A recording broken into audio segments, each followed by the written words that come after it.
오늘 비유는 지난주에 말씀드린 감추임 보호와 비슷한 내용으로 두 비유를 쌍둥이 비유라고 얘기를 합니다. 둘 다 발견했다, 또 발견하고 기뻐했다, 또 발견한 것을 얻기 위하여 가진 것을 다 팔았다, 그리고 자기의 완전한 소유로 삼았다. 이 네 가지의 공통점이 있죠. 그러나 또 다른 점이 있어요. 밭의 감추임 보화는 이 교환 가치로 말하면 돈의 가치가 있다는 점이고, 오늘 본문의 진주는 사실 그 당시에 돈의 가치에 있는 것이 아니라 소유의 가치를 더 많이 둔 것이 바로 이 진주입니다. 교환 가치가 분명하고 손쉬운 보화나 물질보다도 더 높은 가치를 이 진주가 가지고 있다는 이 말씀입니다. 더 중요한 가치는 보화의 비유는 우연적인 발견이죠. 그런 반면에 이 값진 진주 비유는 찾아 헤매다가 발견한 거예요. 우리가 본문을 좀 더 잘 이해하기 위해서는 고대 사람들이 이 진주에 대해 어떤 이해를 가지고 있었는가를 알아야 됩니다. 그 값어치를 알아야 오늘 말씀이 좀 더 깊이 이해될 줄로 믿습니다. 오늘날에 와서 이 보화라고 하면은 일반적으로 이 다이아몬드 가장 귀하게 여기죠. 그런데 다이아몬드라는 것은 세공을 해야 됩니다. 잘 깎아 다듬어야 아름다운 것이지 그 원석을 보면은 그냥 볼품없는 돌멩이 정도에 지나지 않죠. 그럴 만한 기술이 없던 시대에 다이아몬드라는 것은 귀한 것도 아니고 필요치도 않았습니다. 이 때문에 당시에 제일 귀한 보석은 진주였습니다. 이것은 더 가공할 것이 없는 자연적인 모습 그대로 아름다움을 가지고 또 예쁘고 영롱한 빛을 내기 때문에 일반적으로 최고의 보석으로 사랑을 받았던 것이 이 진주입니다. 따라서 진주 이 장사는 잘 되는 장사였죠. 또한 좋은 진주를 구하려는 장사꾼들이 굉장히 많이 있었다는 겁니다. 이 진주를 소유함으로써 소유한 사람에게 세 가지 즐거움이 있었어요. 첫 번째는 내가 좋은 것, 이 귀한 것을 가지고 있다는 만족감. 두 번째는 이 예술적 본능의 충족. 세 번째는 이 진주를 가짐으로써 가진 사람의 신분이 승격되어지는 겁니다. 당시에 이 보석은 아무나 갖는 것이 아니라 귀족들만 가지고 있었던 것이죠. 그러니까 이 진주는 그 사람의 신분을 그대로 나타내 주는 겁니다. 이걸 가지고 있으면, 더 값진 진주를 가지고 있으면 있을수록 그 신분이 승격화되고 귀족화 되어져 있다는 것이죠. 영국의 대철학자였고 수학자였던 알프레드 화이트 헤드라는 사람이 있습니다. 그는 대학의 교수였습니다. 그는 태어날 때부터 기독교 가문에서 태어났어요. 그런데 이 화이트 헤드는 젊은 시절에 철학과 수학에 심취하면서 신앙에 대한 깊은 회의에 빠지고 말았습니다. 그리고 교회 안은 완전히 담을 쌓아버렸어요. 어느덧 이 인생의 황혼기에 접어든 어느 날 그가 살고 있던 도시에 엄청난 폭설이 내렸습니다. 서둘러서 집으로 돌아온 길에 웬 노파 한 사람이 그냥 눈구덩이에 빠져서 어쩔 줄 모르고 있는 모습이 그의 눈에 띄었죠. 이 화이트 헤드는 그 눈구덩이 속에서 그 노파를 구해 주었습니다. 노파는 이 화이트 헤드에게 고맙다고 인사를 하면서 이렇게 물어봅니다. 내게 이와 같이 큰 친절을 베풀어 주신 거 보니까 댁도 깊은 신앙심을 가지고 있는 분임에 분명합니다. 어느 교회 출석하고 계십니까? 화이트 헤드는 겸연쩍은 듯이 저는 교회에 다니지 않습니다. 또 제게는 신앙심도 없습니다. 라고 답변합니다. 그러자 로파는 의외라는 듯이 이 화이트 헤드를 보고 이렇게 얘기합니다. 아니, 다 늙은 사람이 어쩌자고 아직도 예수님을 믿지 않는단 말이요. 그러다가 나처럼 뜻밖의 사고를 당하면 어쩌려고 그러시오. 나는 저 눈구덩이 속에 빠졌어도 죽는 줄 알고 있으면서도 나는 계속해서 열심히 찬양을 부르고 있었구만. 당신은 도대체 뭘 믿고 있어? 이 말을 듣는 순간 이 화이트 헤드는 절로 숙연해지지 않을 수가 없었습니다. 도대체 무엇이 저 노파로 하여금 저토록 확신 있는 삶을 살게 만드는 것일까? 내가 지금 탐구하고 있는 철학과 수학, 아니 전 영국의 모든 학문을 통틀어서라도 저 노파가 가지고 있는 진리에 대한 확신을 발견할 수 있을 것인가? 아무리 생각해봐도 자신이 서지 않았습니다. 그때부터 화이트헤드는 자기가 탐구해왔던 학문에 대한 회의에 빠지기 시작했어요. 젊어서는 신앙에 대한 회의에 들었는데 이제는 늙어서는 자기가 추구했던 학문에 대한 회의에 빠지고 말았죠. 그리고 그는 곧 자기 집 근처에 있는 교회에 출석을 하게 되어지고 다시 신앙 안으로 돌아왔습니다. 여러분, 이 짧은 이야기가 일깨워주는 이야기가 무엇이겠습니까? 내가 아무리 많은 것을 안다 할지라도 그것이 중요하지 않다는 거예요. 내가 마땅히 알아야 할 것을 제대로 알고 있느냐? 이게 더 중요한 문제죠. 내가 아무리 많은 것을 소유하고 있다 할지라도 그거 중요하지 않습니다. 내가 마땅히 소유해야 할 것을 소유하고 있는가? 이것이 더 중요한 것이죠. 사랑하는 여러분, 오늘 우리는 마땅히 알아야 할 것을 알고 계십니까? 마땅히 소유할 것을 소유하고 계십니까? 오늘 이 진주를 비유를 통해서 우리 이 사실을 다시 한번 이 마음속에 깊이 새기시길 바랍니다. 오늘 우리가 첫 번째 본문을 통해서 봐야 될 것은 세상 사람들은 나름대로 좋은 진주를 구하면서 살아가고 있다는 겁니다. 이 진주를 발견한 사람처럼 말입니다. 이 진주 장사가 좋은 진주를 구하기 위해서 이것저것 찾아다니지 않습니까? 사람들도 나름대로 좋은 진주를 구하면서 살아갑니다.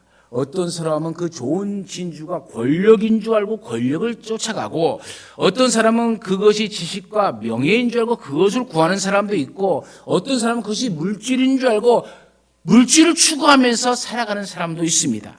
어떤 사람은 미와 아름다움을 추구하면서 살아가는 예술가들도 있습니다. 사람들은 누구나 더 많은 것, 더 좋은 것, 더 나은 것, 그것을 추구하고자 하는 갈급한 마음들이 있습니다. 오늘 본문에 나타난 진주 장사도 더 좋은 진주를 찾기 위해서 계속해서 헤매고 다녔습니다. 노벨 문학상 수상자였던 존 스타인백이라는 사람이 쓴 짧은 소설이 있죠. 진주라는 소설입니다. 주인공 키노와 그의 아내 조안나라는 어부에 대한 얘기입니다. 그들은 이따금씩 바닷속에 들어가서 진주를 캐냈습니다. 그런데 어느 날 복이 드문 큰 진주를 캐냈어요. 기대에 부풀었습니다. 이제 이 진주를 발매하면 우리는 부자가 될 수 있다. 이제는 행복하게 살 수 있을 것이다. 그런데 이 진주를 찾았다는 소문이 삽시간에 동네에 다 퍼지게 됐습니다. 동네 사람들은 그 진주를 구경하라고 늘 이 키노의 집을 기웃기웃거립니다. 도회지의 진주 장사들은 헐값에 사기 위해서 온갖 농간을 부리고 있습니다. 폭력배를 동원해서 협박까지 합니다. 심지어 밤중에는 이 진주를 훔쳐가기 위해서 강도가 침입하기도 합니다. 진주가 그들의 삶에 행복을 주는 것이 아니라 오히려 날마다 불안과 공포에 떨어야만 했습니다. 결국 그들은 이 값진 진주를 깊은 바닷속에 다시 던져버리고 말았습니다. 진주가 행복을 주는 것이 아니고 불행의 씨앗이라는 것을 알았기 때문이죠. 이것이 우리가 쫓아가고 있는 세상의 진주가 주는 결말입니다. 사랑하는 여러분, 세상의 헛된 진주들을 쫓는 삶 속에서 우리는 이제 돌이켜야 됩니다. 본문의 이 사람은 진주를 찾아 헤매는 진주 장사입니다. 그는 장사하기 위해서 이곳저곳 다녔습니다. 그러나 그렇게도 값진 진주를 발견하지 못했는데 어느 날 놀랍도록 아름다운 진주 하나를 발견하고는 자기 재산을 다 팔아서 그것을 삽니다. 이 사람은 진주에 대한 전문적인 견해를 가지고 갈구하는 마음을 가지고 찾아 헤매다가 드디어 찾았으니 그 가치는 다른 무엇과도 비교할 수 없는 절대적 가치를 갖게 된 것이죠. 오늘 우리도 진주를 찾아 헤매는 이 사람과 다를 바가 없습니다. 인도주의가 어떻고 윤리가 어떻고 도덕을 요청하며 인간관계 처세학을 제시해가며 인생살이 전부를 논한다 할지라도 이 세상 무엇과도 비교할 수 없는 진주는 우리 주 예수 그리스도인 줄로 믿습니다. 오직 복음, 이것만이 세상의 그 무엇과도 비교할 수 없는 최상의 절대적인 것인 줄로 믿습니다. 옛날에 학교 다닐 때 곽선희 목사님이 저희들을 가르치면서 들려준 얘기가 있어요. 미국에서 유학할 때의 일인데 아프리카에서 온 청년 한 명과 같이 공부를 했답니다. 그런데 이 아프리카에서 온 청년은 백인들을 향해서 끊임없이 욕설을 합니다. 하도 그러길래 이 곽선희 목사님이 그랬대요. 아니, 당신이나 나나 이곳에서 장학금 받아 공부하는 처지인데 왜 그렇게 욕을 하냐고.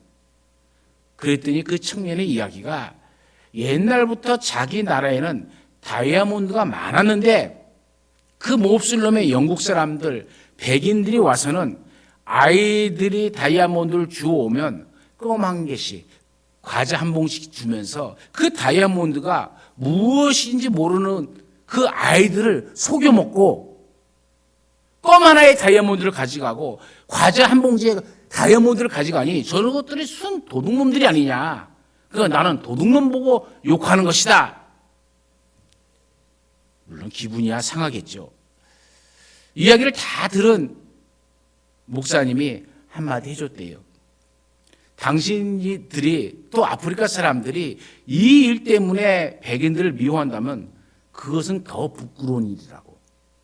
자고로 모르는 자는 임자가 아니다. 다이아몬드를 다이아몬드로 아는 사람에게 다이아몬드가 다이아몬드 되는 것이지 다이아몬드를 돌멩이로 아는 사람에게는 그저 돌멩이일 뿐 아니겠느냐. 참 일리 있는 말 아닙니까, 여러분? 가치는 가치를 아는 자에게만 가치가 있는 것이죠. 천하의 하나뿐인 보석이 눈앞에 있다 하더라도 가치를 모르는 자에게는 아무 의미가 없습니다. 그 고귀한 가치를 아는 사람만이 그 가치를 즐길 수 있는 것이죠. 자기가 가지고 있으면서도 가치를 모른다면 아무런 소용이 없는 겁니다. 천국의 가치, 이 진주의 가치는 다른 사람은 모릅니다. 이것을 찾아 헤매는 사람만이 그 가치를 아는 것이죠. 그래서 오늘 이 사람은 그 진주를 발견하자마자 그 가치를 알고 너무나도 소중한 것을 알고 꼭 붙들어 놓은 후에 있는 재산을 다 팔아서 그것을 사는 겁니다. 이 사람의 기쁨을 한번 생각해 보세요. 최고의 큰 가치, 절대적인 가치, 그것을 소유했다는 가치, 이 사람의 기쁨이 얼마나 컸겠습니까? 같은 의미로 오늘 우리가 예수 믿는 사람이라면 예수님의 가치를 아셔야 됩니다. 천국의 가치를 알아야 됩니다. 신앙의 가치를 알아야 되고 하나님의 말씀의 가치를 알아야 되는 것이죠. 이 가치만 안다면 만사 오케이죠. 이것을 사기 위해서라면 무엇이라도 팔아야 되는 것이죠. 그것은 너무나도 소중하고 가치 있는 것이기에 우리는 가장 큰 기쁨을 여기에서 맛볼 수 있어야 되는 겁니다. 사랑하는 여러분, 여러분은 복음의 가치를 아십니까? 이 복음의 가치를 아는 사람만이 복음의 기쁨을 누릴 수가 있는 겁니다. 간절히 기도하기는 우리 한국교회의 모든 교인들이 이 복음이 주는 가치, 이 기쁨을 소유하시고 여러분 삶 속에서 마음껏 누리시길 간절히 축원합니다. 두 번째로 우리가 추구해야 할 극히 값진 진주는 바로 천국이란 것이죠. 우리가 천국만 소유하게 되면 다른 것은 필요가 없습니다. 왜 그렇습니까? 우리가 원하는 모든 것이 다 천국에 들어있기 때문에 그렇죠. 그러므로 천국은 우리가 찾아야 할 값진 진주입니다. 예수님이 산상수훈에서 말씀하신 팔복을 생각해 보십시오. 첫 번째 복이 무엇입니까?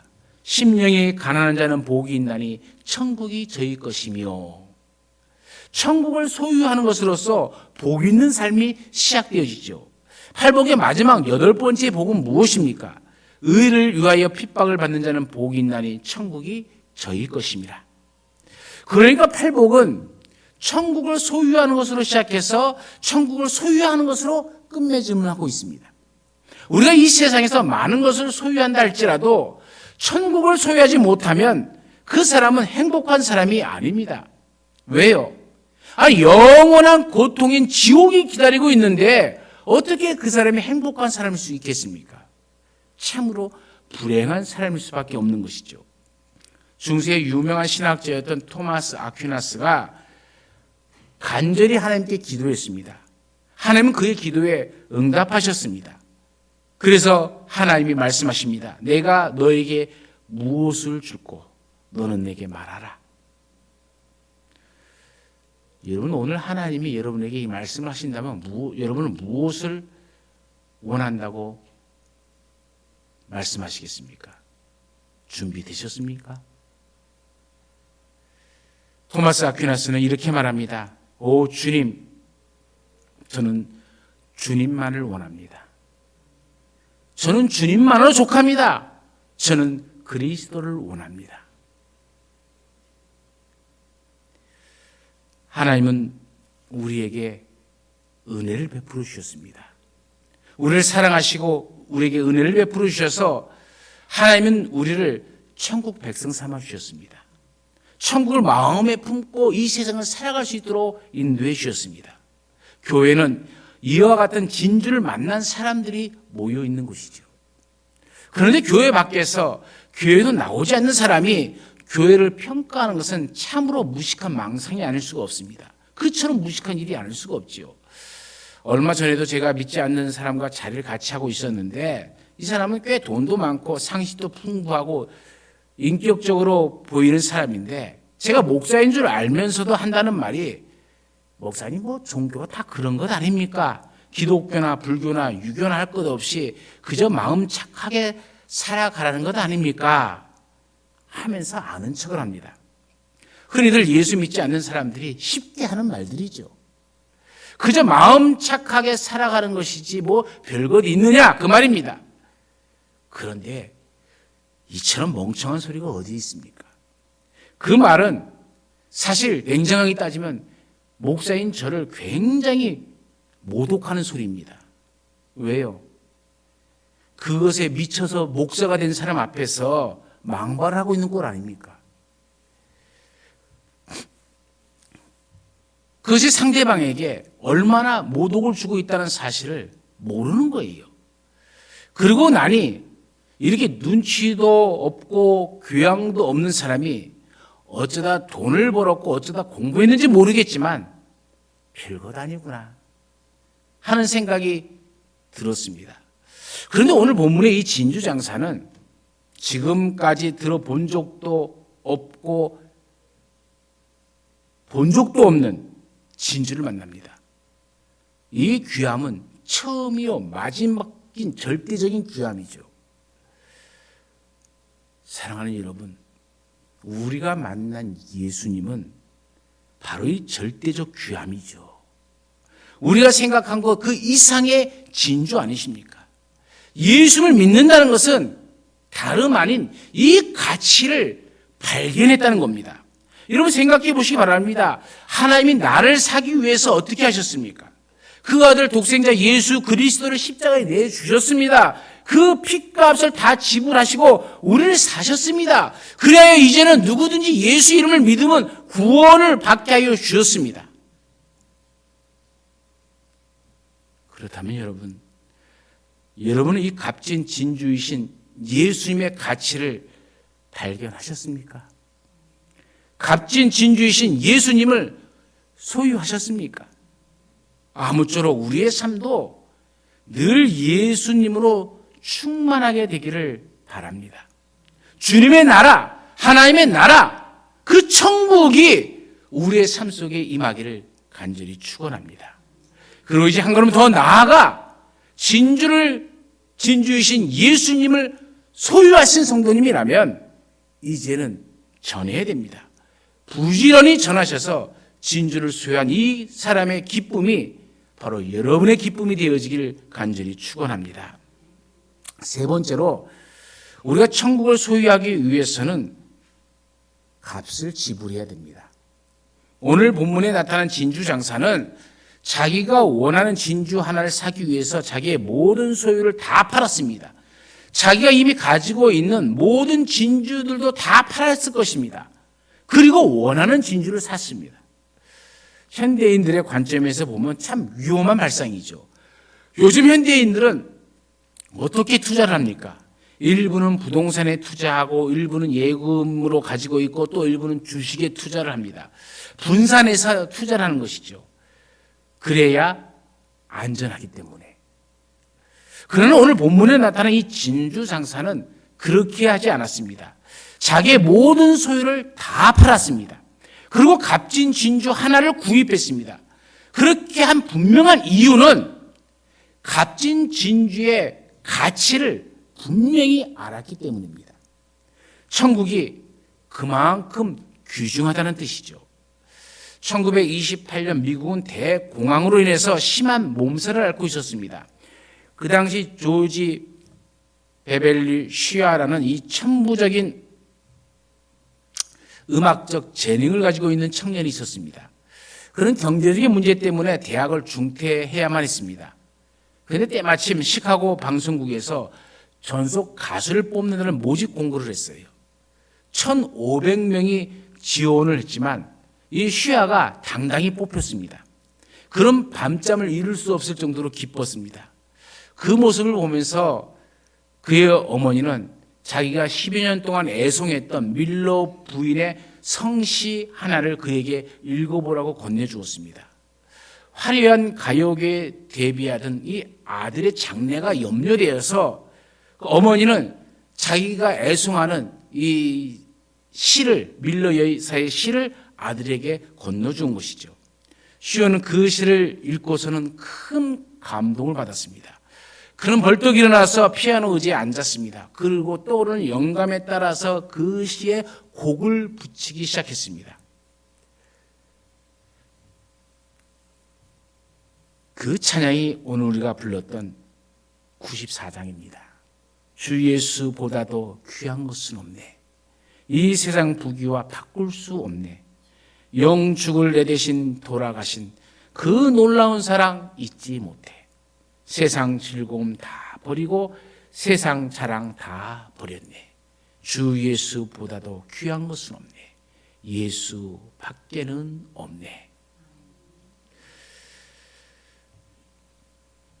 바로 이 찬송가 94장이 1929년 탄생하는 순간이었습니다. 다음날 시카고 방송국에서 전화가 왔습니다. 그때 쉬아는 자기의 결심을 밝혔습니다. 죄송합니다. 저는 이제부터 하나님이 내게 주신 음악적인 재능을 오직 하나님의 영광만을 위해서 사용하기로 굳게 결심했습니다. 하나님과 약속했습니다. 부귀와 명예가 보장된 가수의 길을 그는 주의 영광을 위해서 기꺼이 포기했습니다. 그리고 그는 그때부터 빌리그레임 전도 집회의 한 일원이 되어서 가는 곳마다 이 찬송을 부르면서 하나님께 영광을 돌렸습니다.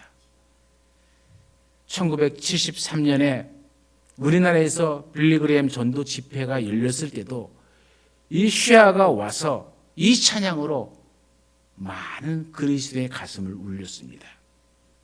1983년 암스테르담에서 대규모 전도 집회가 열렸죠. 그때도 이 쉬아는 할아버지가 되어서도 저음의 목소리로 이 찬양을 하나님께 올려드렸습니다. 영감 있는 그의 찬송을 듣고 그곳에 모인 모든 사람들이 그 자리에서 일어났습니다. 그리고 뜨거운 박수 갈채를 쉬아에게 보냈죠. 박수를 받은 쉬아는 이렇게 말합니다. 여러분, 뜨거운 박수 갈채를 보내주셔서 감사합니다. 그러나 저는 여러분이 그 뜨거운 박수 갈채도 우리 주 예수 그리스도와는 바꾸지 못합니다.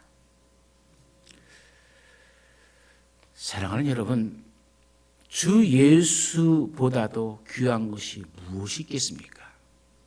이 세상 부귀, 이 세상 명예, 이 세상 행복과 바꿀 수 없는 참 진주가 되시는 분이 바로 우리 주 예수 그리스도인 줄로 믿습니다. 그러나 이 진주는 거저 우리에게 주어지는 것이 아닙니다. 천국을 소유하기 위해서 우리가 지불해야 될 값이 있습니다. 그 값이 얼마입니까? 자기의 소유를 다 팔아야 하는 것이죠. 내가 가진 모든 것을 지불할 각오가 있는 사람만이 천국을 살 수 있다는 겁니다. 슈아는 자신의 모든 것을 바쳐 예수 그리스도를 샀습니다.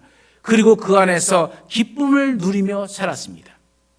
오늘 우리에게도 이와 같은 은총이 있기를 간절히 축원합니다.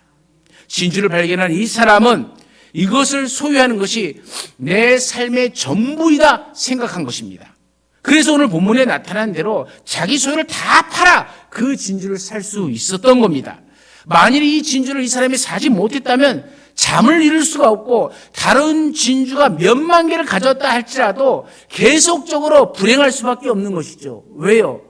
그 값진 진주가 계속해서 생각나고 그때 왜 못 샀던가 후회하기 때문에 그렇죠.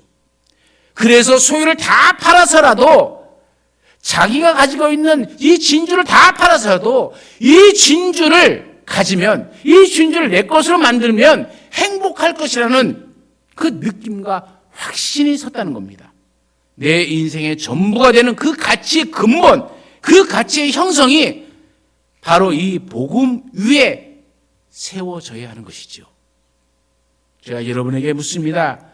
여러분, 예수님이 여러분의 삶 속에서 정말 그렇게 생각되어지고 그렇게 느껴지십니까? 예수님만으로 만족하시게 하는 그 말입니다.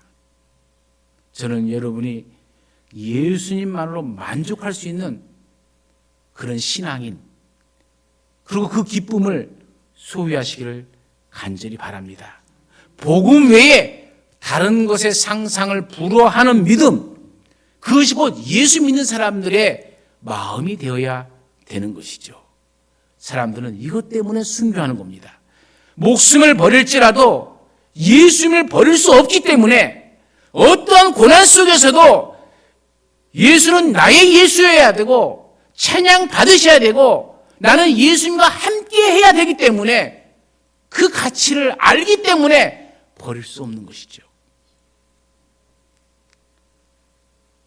다시 말하면 이 신앙을 위해서는 어떠한 대가라도 지불하겠다는 마음의 결단이 있어야 하고 또한 그 결단이 지켜져야 하는 것입니다.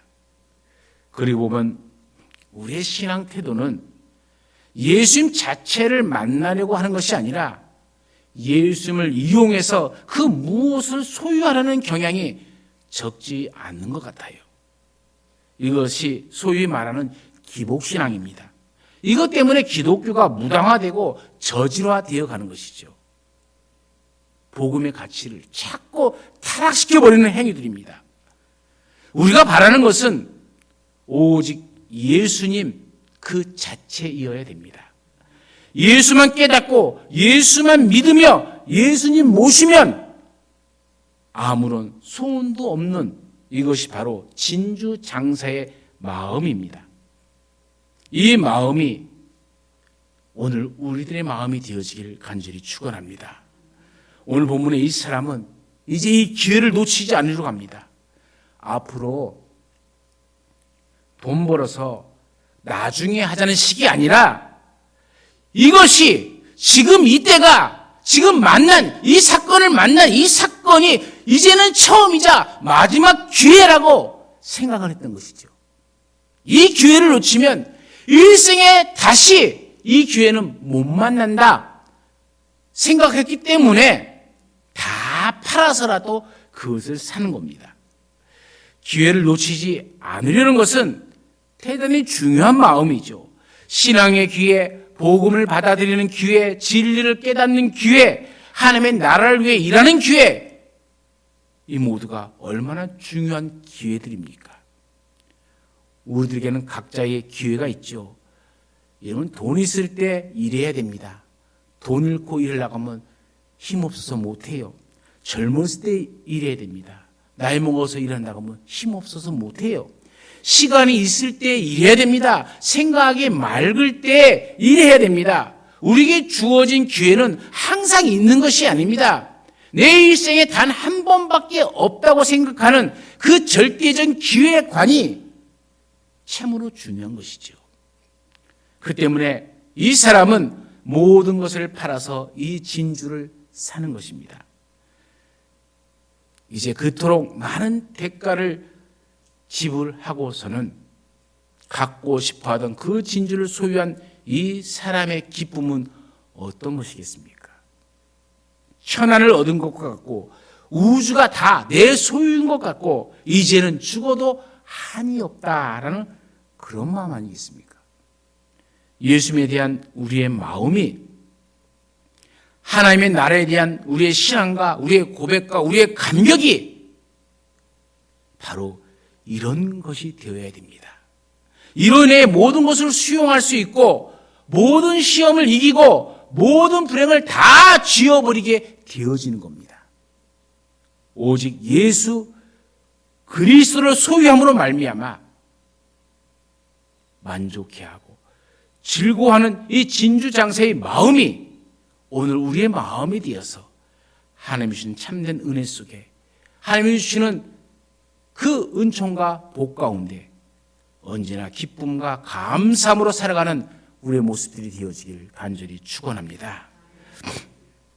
언제나 우리 가운데 함께 하신 하나님을 찬양합니다. 세상의 값진 진주를 우리 가운데 보내주셨고 우리로 그 진주를 발견하게 해주셨습니다. 이제는 주 예수 그리스도보다 귀한 것은 없다는 이 찬양의 고백이 밀러 여사의 고백이 아니라 오늘 우리의 고백이 되어지게 하여 주옵소서. 그 기쁨과 그 감격으로 살아가게 하여 주옵소서. 참된 진주를 발견한 이 사람이 모든 소유를 팔아 그 진주를 산 그 기쁨이 오늘 우리 가운데도 충만케 하여 주옵소서. 언제나 우리와 함께 하시는 예수님의 이름으로 기도드리옵나이다. 아멘.